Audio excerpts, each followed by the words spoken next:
Hello students, we are going to talk about the importance and the relevance of the concept of welfare state in India.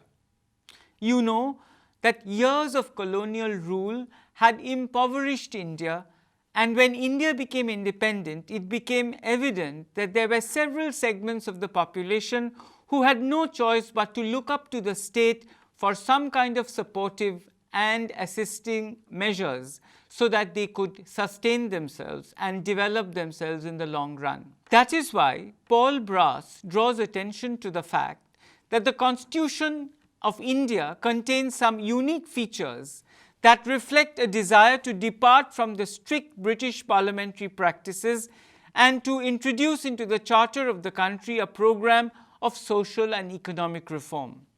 Most notable in this respect is the presence in the Constitution of both the fundamental rights and the directive principles of state policy, a combination of protections for the people against encroachments of state authority, along with directives to the state to introduce specified reforms so that people can exercise these rights meaningfully. So what is the basic thrust of the directive principles of state policies? The main aim is to create social and economic conditions under which all the citizens can lead a good life. In other words, the principles seek to establish social and economic democracy in the country, because you will understand that although the Charter on Fundamental Rights is impressive, the provision for any kind of economic rights is conspicuous by its absence. And that is why all executive agencies have to be guided by the directive principles, and even the judiciary has to keep them in mind while deciding cases.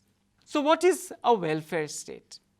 It represents a concept of government in which the state plays a key role in the protection and promotion of economic and social well-being of its citizens. It tries to maintain a definite subsistence level in the economy so that all those segments of the population who are unable to contribute to the GNP of the country will still be able to sustain themselves.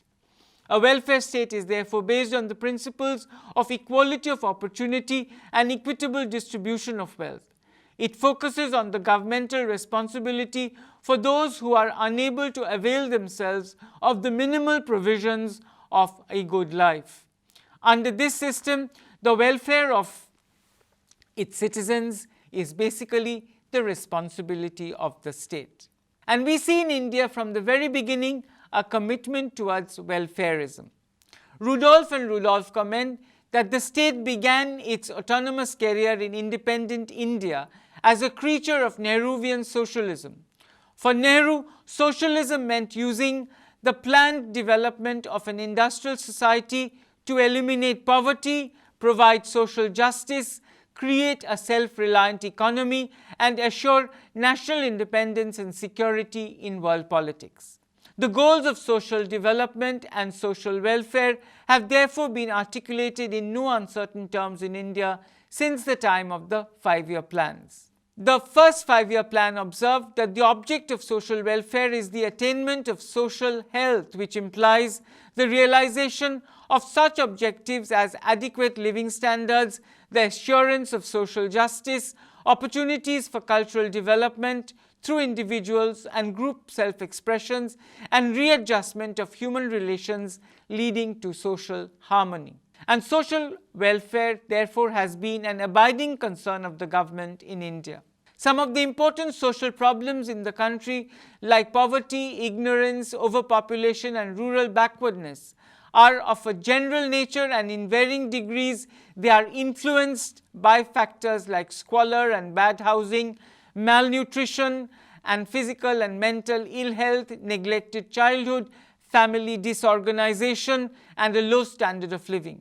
For a long time, society has remained apathetic to these conditions, but with the awakening of political consciousness and the enthusiasm of organizations and workers to improve social conditions, there is a possibility of developing programs which could gradually remedy the situation. The economic programs of the 5-year plan will mitigate these problems to some extent, but what is important for us is to keep in mind that the gains of economic development have to be maintained and consolidated by well-conceived and organized social welfare programs spread over the entire country.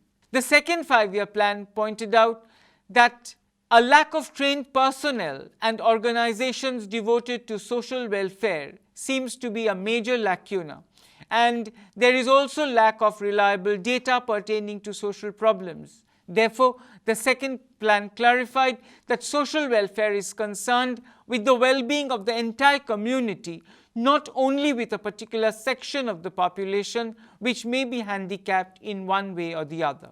And the center and the states have to hold hands with each other and approach the whole aspect of welfare in a coordinated fashion. The third five-year plan therefore noted that a variety of welfare services have been developed in recent years through financial support provided by the center and the state governments. A stage has reached in the development of welfare services when, for the better utilization of the available resources and improvement in the quality of the services offered, it is essential that the various government agencies concerned, both at the center and in the states, should achieve a large measure of coordination among themselves. A comprehensive review of existing social legislation is necessary to assess to what extent the law has functioned as an instrument of directed social change and to identify the problems of their implementation. Certain difficulties were also highlighted and addressed by the sixth plan. The fourth plan pointed out that encouragement to education and creation of employment opportunities for the marginalized sections of the society would be vital to enable them to access the facilities offered by various governmental schemes and programs of development. The economy was sharply disrupted by the drought of 1979 and a sharp deterioration in our terms of trade brought about by a further steep increase in the price of imported oil in 79 and 80. The deterioration in the balance of payments and the high rate of inflation threatened the stability of the economic system and the possibility of sustained growth. Therefore, during the sixth plan period, successful efforts were made to restore economic stability and to sustain the process of growth and development that had kind of sunk into some kind of a stupor prior to this period. The sixth plan was based on a set of four objectives: growth, modernization, self-reliance, and social justice. The satisfactory implementation of the plan has enhanced India's ability to deal with chronic poverty and underdevelopment. The progress made by the country in the recent years suggests that given clarity of objectives and disciplined management of developmental programs, poverty eradication seems to be an attainable goal. The seventh five-year plan records that there is now fairly convincing evidence that since 1974-75, the Indian economy has moved to a higher growth path.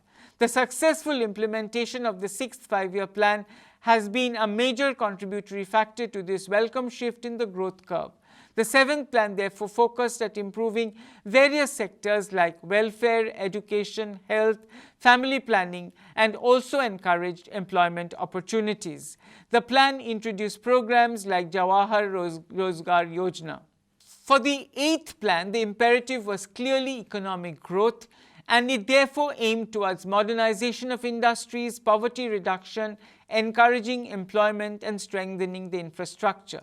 What is particularly significant is that it expresses concern with the realization that although liberalization of the economy and dismantling of the license Raj could well open up opportunities for growth and development, that growth may not be necessarily inclusive. It thus stipulated that although development brings economic gains to society in general, specific measures become necessary to ensure that they reach the disadvantaged and the weaker sections of the population, such as women, children, the disabled, the elderly, and the destitute.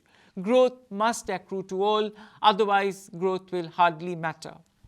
The welfare and development of these weaker sections of the society largely depended upon suitable policy directions executed through appropriate programs and strategies. So we see that the commitment to welfare definitely continues even in an age of liberalization. The 9th plan endorsed that economic growth is important. Economic growth creates more resources and has the potential of creating more space for the involvement of the poor. But the involvement of the poor depends on the sources of growth and the nature of growth.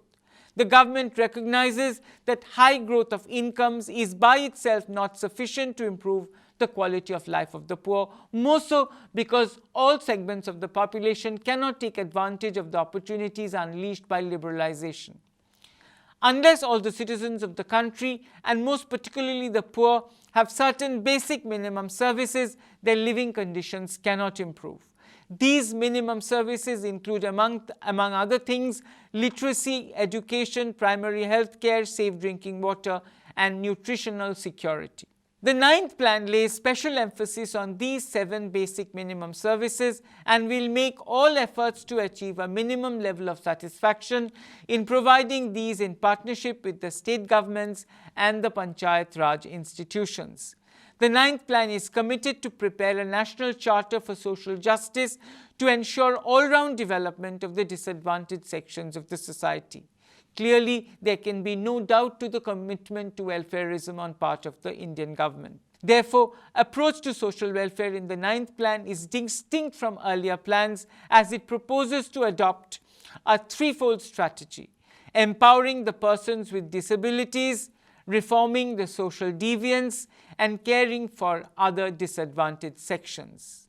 And therefore, the 11th plan harps on inclusive growth. In the foreword to the 11th five-year plan, Prime Minister Manmohan Singh observed, India's commitment to planned economic development is a reflection of our society's determination to improve the economic conditions of our people and an affirmation of the role of the government in bringing about this outcome through a variety of social, economic and institutional means.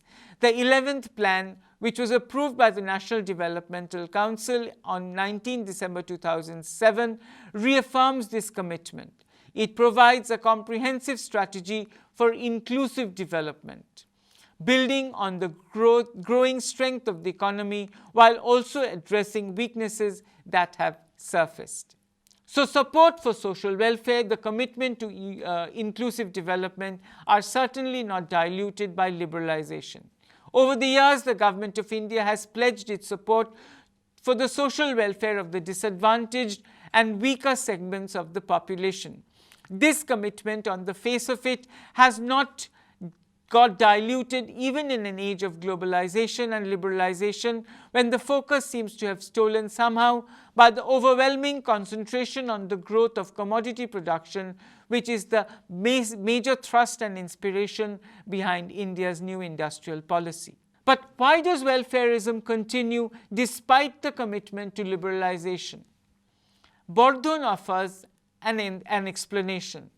In an open pluralist polity, with the slow but growing assertiveness of some of the subordinate groups, the liberal policy changes announced from above cannot acquire durable political legitimacy until and unless some serious attempts are made by the elite in striking downward alliances with some of these groups in the form of trying to work out some minimal social security safety net and extensive public works programs financed by more progressive taxation of income and expenditure and of urban property values, and by devolving real power and accountability to some representative local community institutions.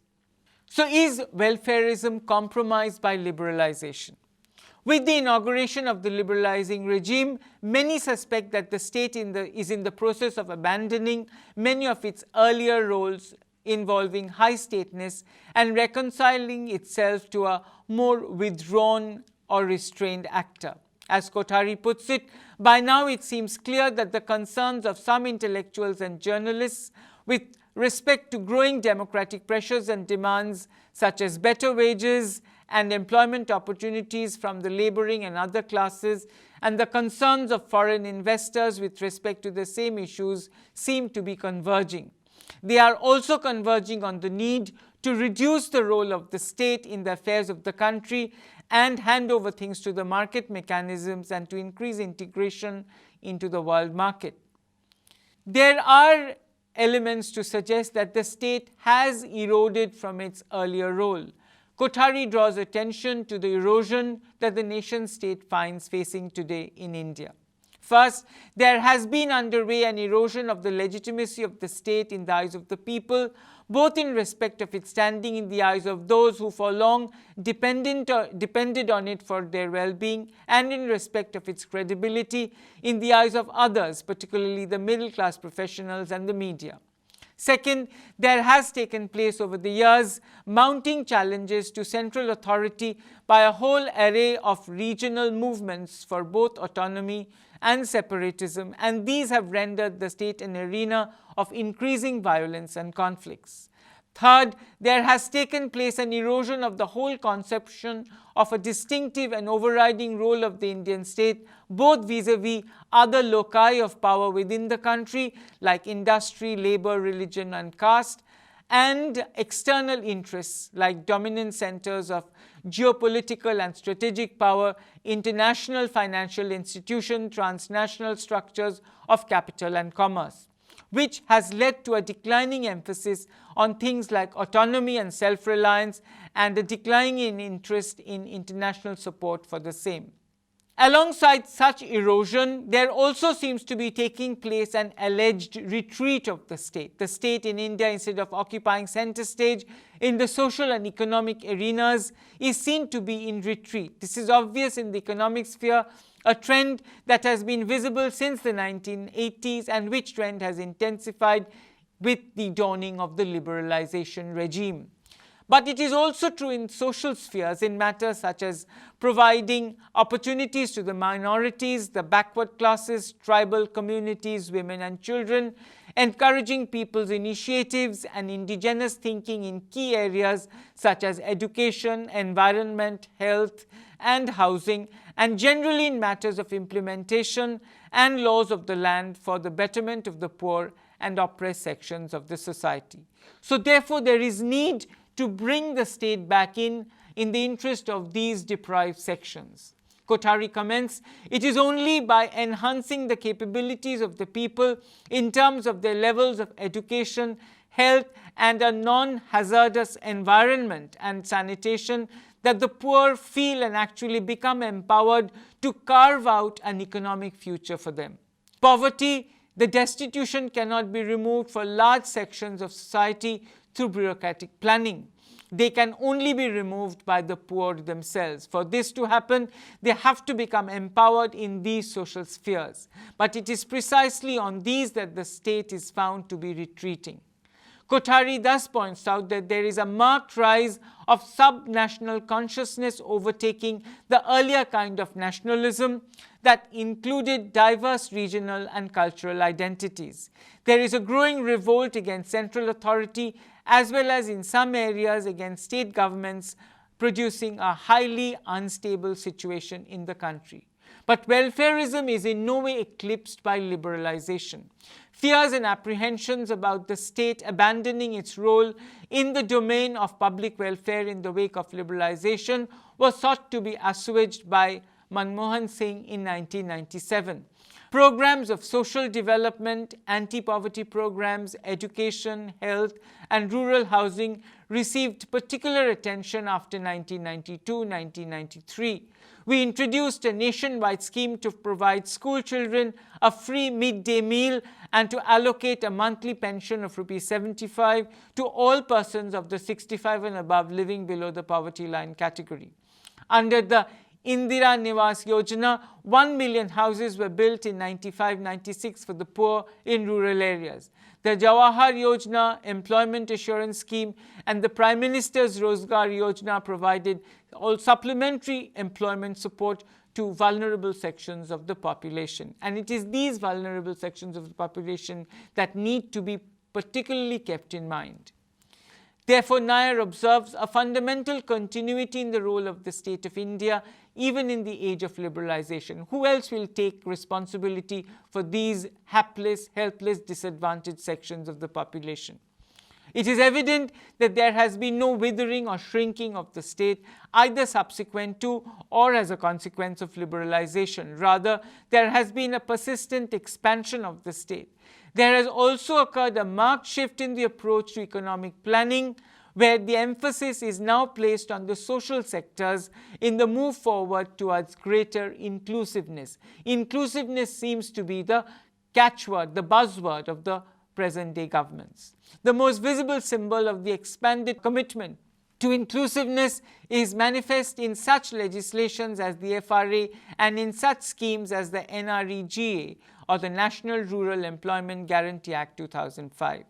But federalism is also an important consideration and consequential for welfarism. The nature of Indian federalism is important for understanding India's welfare regime. While many areas of policy considered with the realm of social policy have fallen within the purview of provincial governments, the main instruments available to the state for accruing resources have been retained at the center. In the early decades, the dynamics of centralization were reinforced by the fact of the same political party being in power in the center and most of the states. This has, however, changed dramatically since the late 70s. Not only are a large number of states ruled by parties which are in opposition at the center, many are also ruled by regional parties. They may be a part of the ruling or opposition alliances at the center or remain outside of both. With this, one sees increasing differences in social policy between provinces, a result of differential resources as well as varying politics, ideologies, and party alliances. And that explains the differential impact of social policy, the same policy, but on divergent states. So social policy making is definitely fraught with dilemmas and problems. The cleavage-based political framework of India has produced a unique political setting in which social policy making becomes a lot more lengthy, complicated, and thorny than in most countries of the advanced Western world. This also explains the striking gap between policy efforts and policy outcomes in India. The Forest Rights Act is an example. It demonstrates that if politics dominates the arena of policy making, it will be no less dominant in the domain of policy implementation also. As in the case of the process which led to the enactment of the Forest Rights Act, effective implementation of such pro-poor legislation like the Forest Rights Act will also require intelligent activism geared towards building focused and effective coalitions both in the center and across the states. And all this clearly reflects on the need for institutional changes on part of the state. The state will need to initiate additional complementary institutional changes so as to curb the attempts that are likely to frustrate the successful implementation of welfare measures for substantial sections of the Indian population as embodied in the case of the Forest Rights Act. But generally speaking, with regard to all pro-poor legislation, supportive institutional changes will be required on part of the state to ensure that the advantages reach to the real and the intended beneficiaries.